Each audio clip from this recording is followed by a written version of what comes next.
The journey goes on, for you and for me. Like I said, this is not the end. I don't believe there has to be an ending.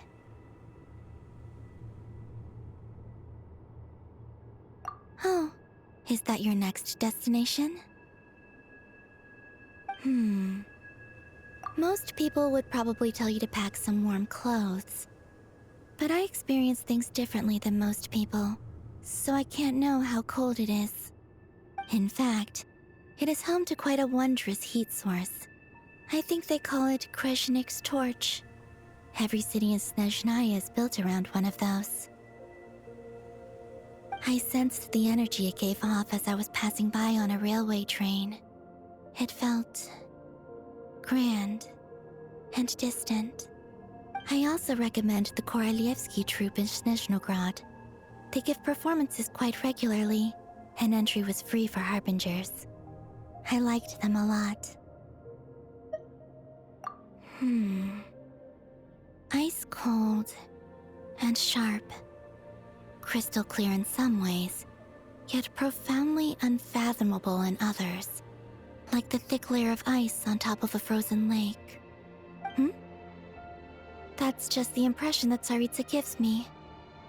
I was never able to glimpse what truly lies beneath that icy exterior.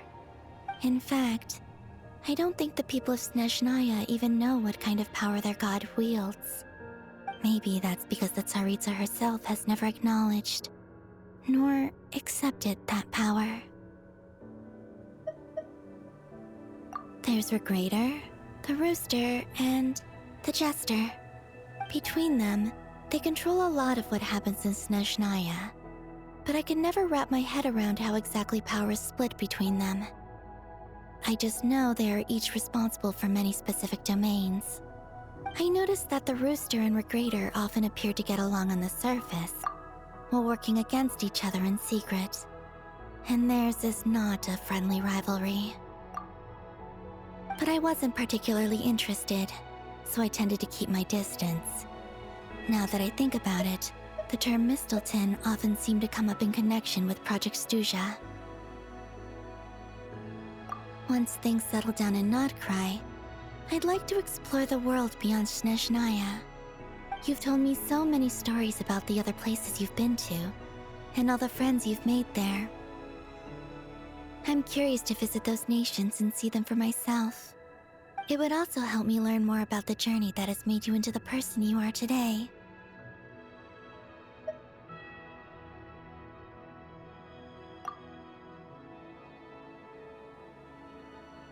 Okay. As you continue on your journey, don't forget to gaze up at the moon once in a while.